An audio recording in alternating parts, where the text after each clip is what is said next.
This is Nathan Fantasy Football League Updates.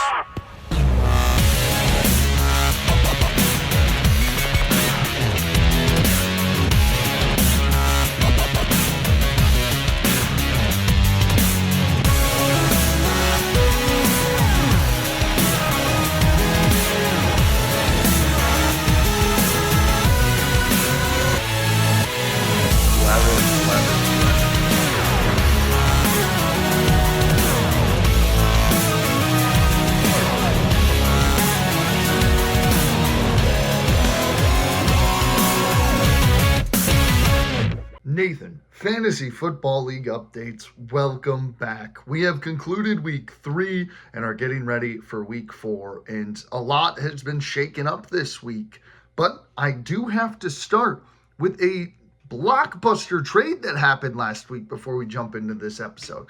Making money moves after starting out 0-2, the Guantanamo Bay Flying Squirrels ship out the number 2 overall pick, Saquon Barkley, to the Bay City Bunnies in a shocking deal. Saquon Barkley and Deebo Samuel head over to the Bunnies in exchange for Jackson Smith-Njigba and Kyren Williams. So big time move there, has certainly changed the landscape of the league.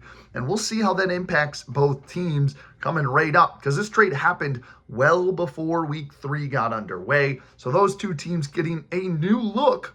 So how did that affect their teams? Well, let's hop in to our week 3 recap, which was quite surprising overall. A 3-2 record for me, so we're back in the positive. But we will start with the Empire Strikes Back taking on the Tucson Gila Monsters, and for the first time ever, I have started 0-3. The Empire Strikes Back take down the Tucson Gila Monsters 173-123. The offense is abysmal. It's extremely spotty. Jamar Chase just didn't show up at all. 8 fantasy points as the Bengals get bludgeoned by the defense that I played this week. The Minnesota Vikings carry the Empire Strikes Back with a 32-point performance to this victory. CMC chipped in 24, 22 from Puka Nacua, 20 from Marcus Mariota in place of Jaden Daniels. I thought that was going to be a big-time push for me. Big miss off the bench was Jalen Waddle for the Empire. On the other side, Jalen Hurts is all I have to brag about. 29 fantasy points from him. Mike Evans is injured. This year has gone ridiculous. All right, big miss off the bench for me. DJ Moore with 12, Chris Olave with 15. Just ridiculous offense. Have not scored over 130 this first 3 weeks. It has been horrible.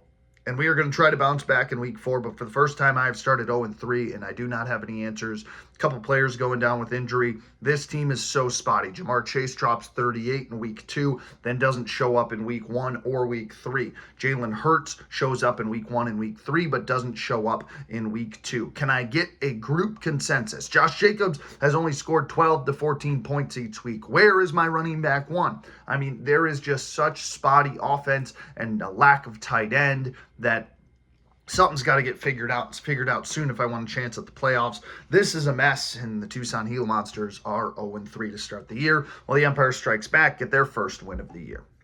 Well, we're going to move on to a little bit more pleasant talk.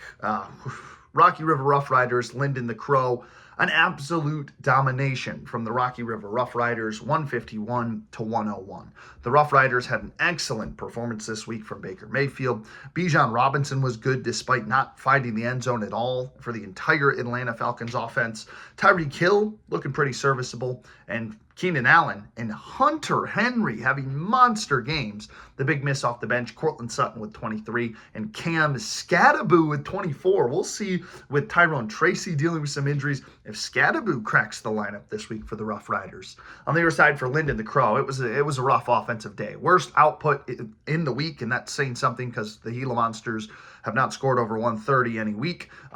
Really, Tyrod Taylor had led the way with 16 fantasy points, and then Kyler Murray added 14. That's about all to brag about, with Devontae Adams 14. Big miss off the bench, TJ Hawkinson with 15. But is this the trend down from Lyndon the Crow we expected? Did they just get off to a hot start? They've got a lot of identity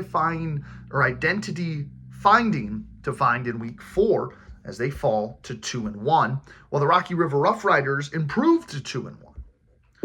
We shift over to the Cancun Chameleons and the Zestmeisters. This one was going to be an excellent one through and through, but it was the Cancun Chameleons getting it done, 153 to 132. Just the best offense in the league. They have the most points scored. The Cancun Chameleons offense is excellent. It's led by Josh Allen this week with 23 fantasy points. You get 19 from Drake May, 24 from Marion Hampton, and 16 from Devon Achane. How about the rookies showing up this week for the Cancun Chameleons? Really no big misses off the bench. It was a perfect lineup this week overall. So excellent managerial work. You're still waiting for that wide receiver crew to kind of figure it out. Ladd McConkey and Drake London have both kind of been disappointing, but if they can figure it out, things are definitely looking up for the Chameleons. On the other side, Zestmeisters got another great performance from Danny Dimes with 15, 20 from Amon St. Brown, and Nico Collins chips in 22, and 15 from Romo Dunze. What a crew right there for this Zestmeisters team. They are certainly figuring it out in the wide receiving core, but unfortunately, bad news for them. The bench unit, they missed Devonta Smith with 20 fantasy points, 15 from J.K. Dobbins, and 19 from Ricky Pearsall. But even worse, their backup running back, or I guess starting running back, James Conner, will miss the rest of the season with a leg injury. So a crucial loss there for the season for the Zestmeisters. They really got to figure out that running back position. We shift over to our fourth matchup. The Guantanamo Bay Flying Squirrels and the Michigan Avengers showed out and gave us a show. A 1-point victory for the Guantanamo Bay Flying Squirrels, who improved to 1-2. Yes, that means the Tucson Gila Monsters are the only team without a win in the league. I know, it's frustrating. We're going to figure it out. But anyways, for the Flying Squirrels, 20-point performance from James Cook. The newbie Kyron Williams showed out with 19. A.J. Brown finally figured it out and dropped 22. And Garrett Wilson chipped in 24 with 20 from new addition JSN, Jackson Smith-Njigba. The big miss off the bench was Mark Andrews with 27, Quinshon Judkins with 16, David Montgomery with 29, and 12 from DK Metcalf. So a big chunk of misses there. So we'll see what that kind of means moving forward. But have the Guantanamo Bay Flying Squirrels figured it out? It took one trade. You've got a good-looking bench the next week. They've got some real potential to kind of push forward in the coming weeks following that Barkley trade. On the other side, the Avengers, well, they gave it a good push at the end with Jahmyr Gibbs clocking in 26 fantasy points. Zay Flowers not really helping that push, 3 fantasy points. But the last drive was definitely stress-inducing. One catch would have won this game for the Michigan Avengers in the last minute of Monday Night Football. But the disappointing part was Malik Neighbors only dropping 3 fantasy points. But you've got to be happy with Caleb Williams showing 29, and Chase McLaughlin, your kicker, getting 20. Big miss off the bench, Michael Pittman with 19 fantasy points, or Dalton Kincaid with 17. He would have outscored Brock Bowers, who only had 9. So an interesting week there for the Michigan Avengers. I'd say this was an upset one that I did get correctly, and that the Guantanamo Bay Flying Squirrels, they get their first winner. Looking a little dangerous, might I say? We move on to our game of the week, which was still pretty solid. A 12-point game going in favor of the Bangkok Ballin' Boas over the Brooklyn Bunnies. That's right, the lone undefeated squad, the Ballin' Boas, as they improved to 3-0 for the first time in franchise history. Well, they got a great performance from Lamar Jackson, 27 from him. Jordan Mason was great with 23 in his first true start. And then Trey McBride provided 15. Concerns, though, as CeeDee Lamb, a big old donut, and an injury that'll affect him long term. Brian Thomas, only 7 points for him. But you did get 16 from the Buccaneers defense. And then big miss off the bench, Sam Darnold with 16 fantasy points. But all the way around, you escape with a good victory on a down week from the Brooklyn Bunnies because quarterbacks didn't quite play too serviceable. Newcomer Saquon Barkley, only 9 fantasy points. That's the difference in both of those games. Brooklyn Bunnies win with Kyron Williams. Guantanamo Bay loses with Saquon Barkley. So that trade really impacted both teams this week, which was shocking. Jonathan Taylor, though, a 32-piece, really excellent from him. Good to see him running. Outside of that, not much to brag about. Big miss off the bench. Geno Smith with 26 fantasy points. That certainly would have helped grab a win this week.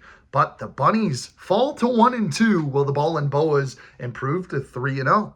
So there you go. There are all of our Week 3 recaps. Some shocking wins across the board. Let's now jump over to our week 4 predictions. We bounce right on over to my week 4 predictions. A big turning point week for a lot of teams to either get back on track, keep forward momentum, or find momentum in the case of the Gila Monsters. Let's start with them. The Tucson Gila Monsters take on the Cancun Chameleons. I mean, this one feels like it's just set in stone. The lowest scoring offense in the league in the Gila Monsters, the highest scoring offense in the Cancun Chameleons. Woohoo. So excited for this one. Am I really about to start 0-4? Let's find out. The Gila Monsters, I think this week, Jalen Hurts continues to impress, gets back into a 20-plus point category. Turning point player this week, we've got to mix it up at quarterback. Enter my turning point player, Bryce Young. I think he's got a better outlook than Trevor Lawrence against the 49ers. Young gets the Patriots this week. Hopefully he's at least serviceable. That's what we're looking for. I think Josh Jacobs actually gets into the end zone maybe once, maybe twice. Same with Kenneth Walker. I think they both played pretty well. Jacobs finally breaks that 14-point threshold that a running back one should break. Jamar Chase gets back on track. Jake Browning, just do what you did when you came in and throw the ball to him 20 times. I don't care if it's not valuable and you don't get in the end zone. Just throw Jamar Chase the ball. He's the best player on the field, no matter who he's playing. So throw him the football. Tedrow McMillan, I think he finally finds the end zone as a rookie against the Patriots. Hopefully that one-to-one connection with Young and McMillan will kind of boost my fantasy points this week, hoping that kind of works in my favor after a down week for McMillan, who's filling in for Mike Evans. So, Chris Olave, welcome for the first time into my starting lineup. You've been extremely consistent. I'm rewarding you. Please stay consistent in my flex position because I need consistency at this point. And on the other side, we welcome Chig Okonkwo. He will be my tight end now instead of Jonnu Smith. I think there's potential there for him to be a top 10 tight end. Just feed him the ball, Cam Ward.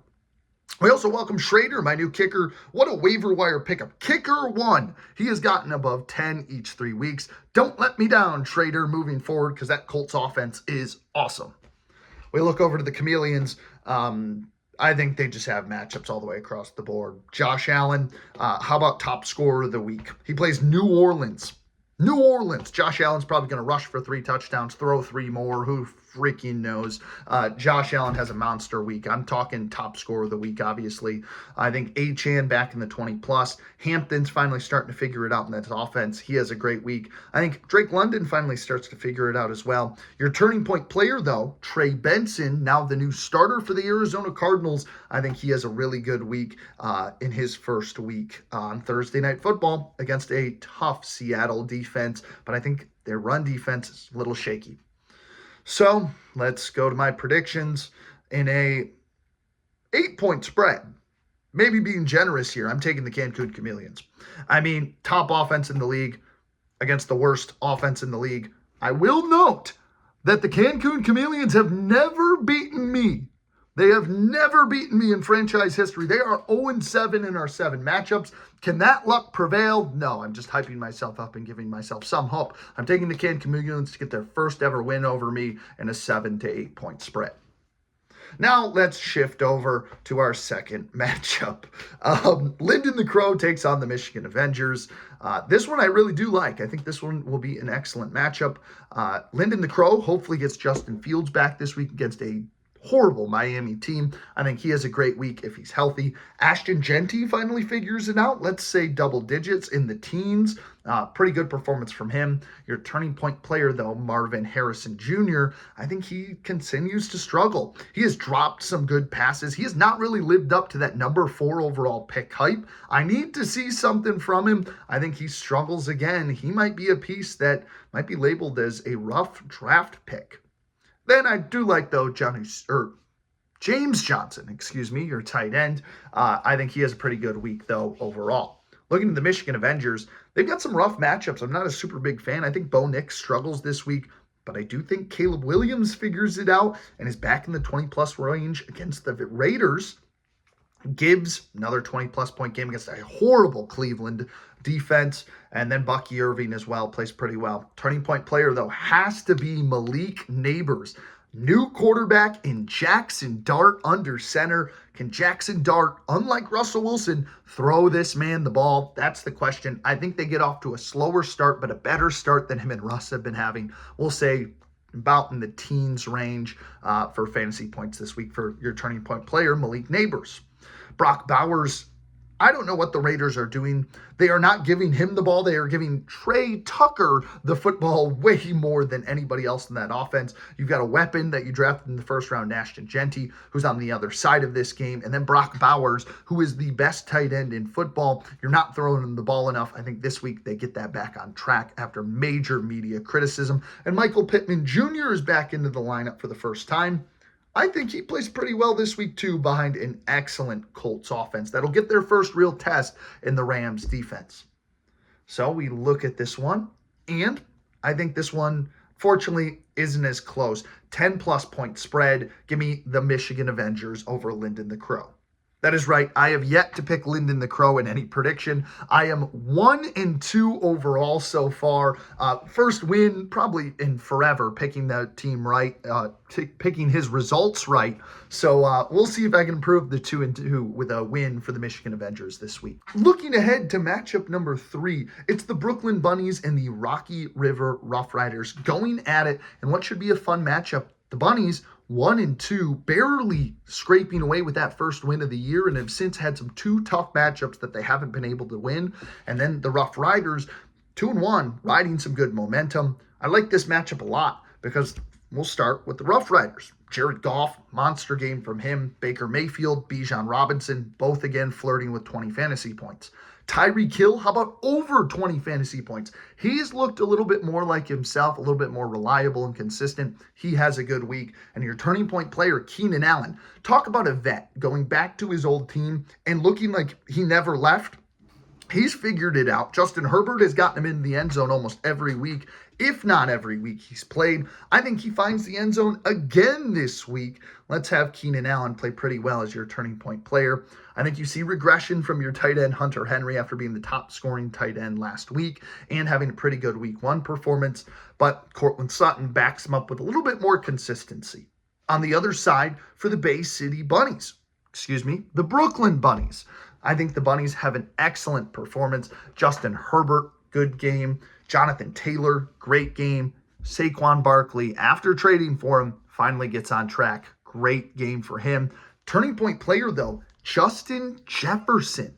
He has not looked like himself, like a first-round pick. He needs to get thrown the ball more from Carson Wentz or even J.J. McCarthy, whoever's getting the start. They need to get him involved more. He is that offense. Last week it was the defense getting it done for the Vikings. No shot that happens again. But Jay Jettis needs to look more like Jay Jettis. I need to see that, and I think he gets back on track this week against Pittsburgh. Then Quentin Johnston, who has been probably the most improved player this season. He has looked incredible and has looked like the wide receiver 1 over Ladd McConkey, who was benched for the Cancun Chameleons this week. Quentin Johnston looks like the real deal, like he was drafted to be a first-round pick. So everybody that was hating, take that. Go Frogs.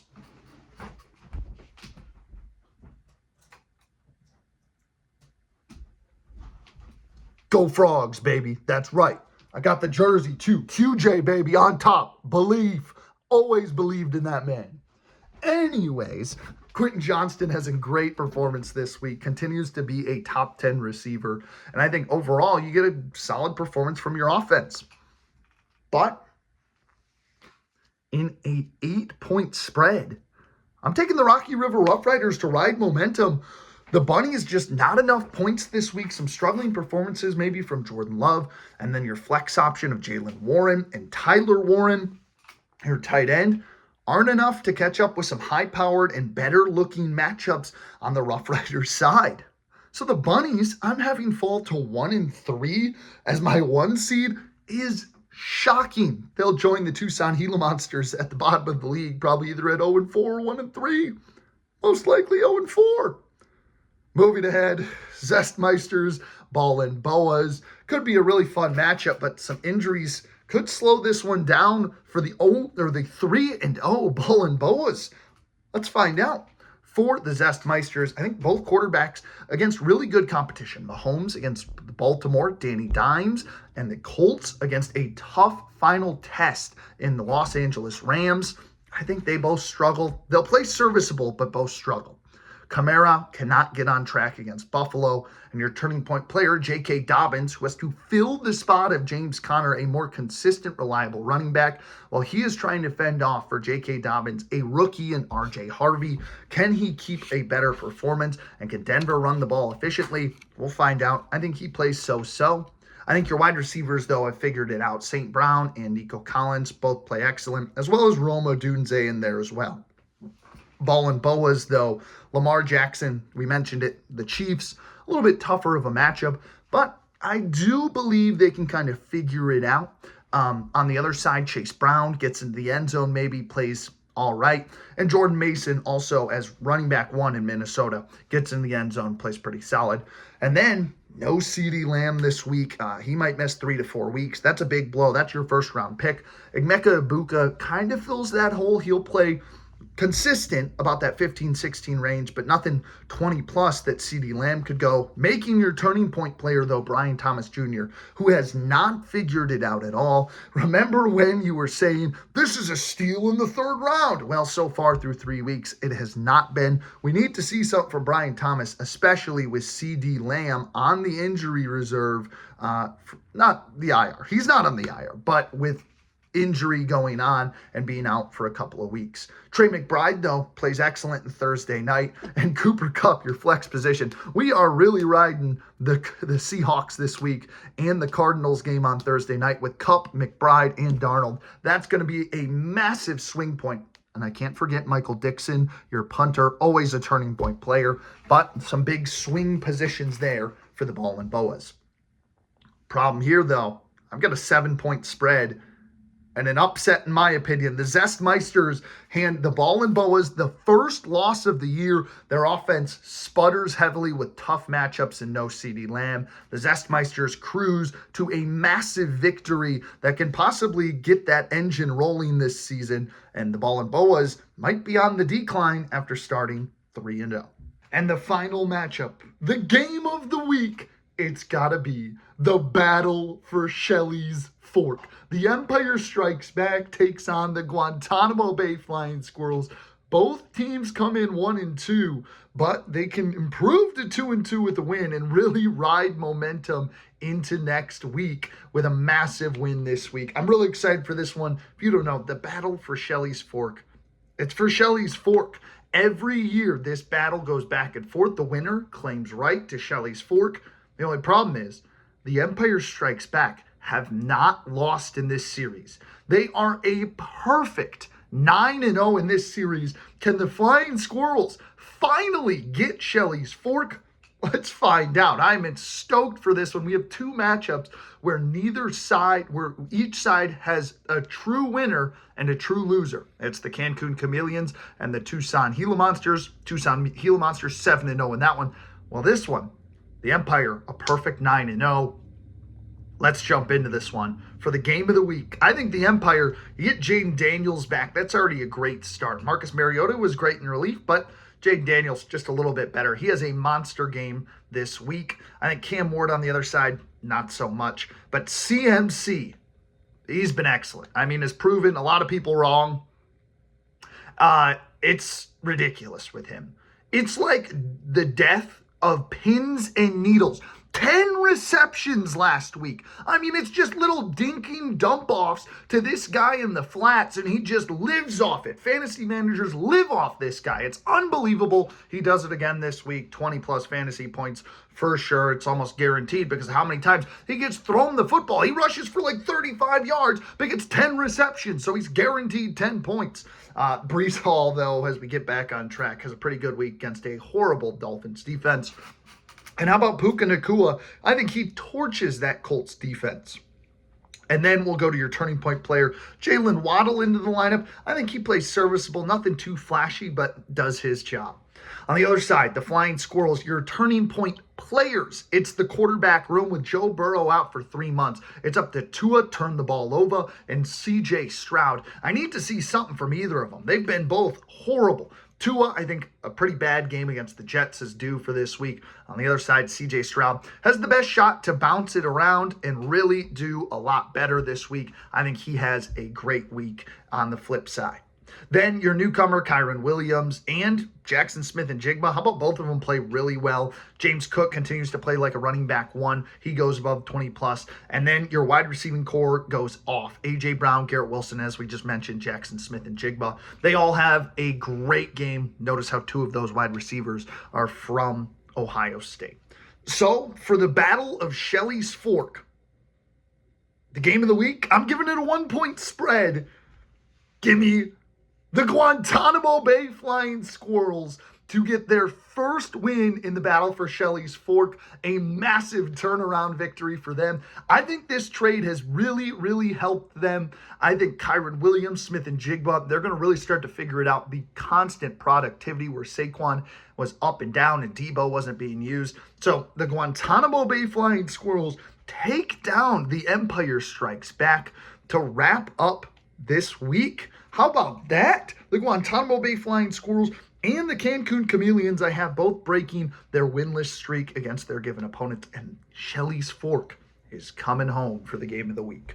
So the Zestmeisters, the Rough Riders, and the Avengers will also get wins this week. That'll wrap things up for us. Let me know what you think in the comments below. Did I get these predictions right? Who's bringing home Shelley's Fork? That's the big question, and who's going to be the top scorer of the week? Let me know in the comments below, and we'll see you again next week here on the Nathan Sports Talks channel.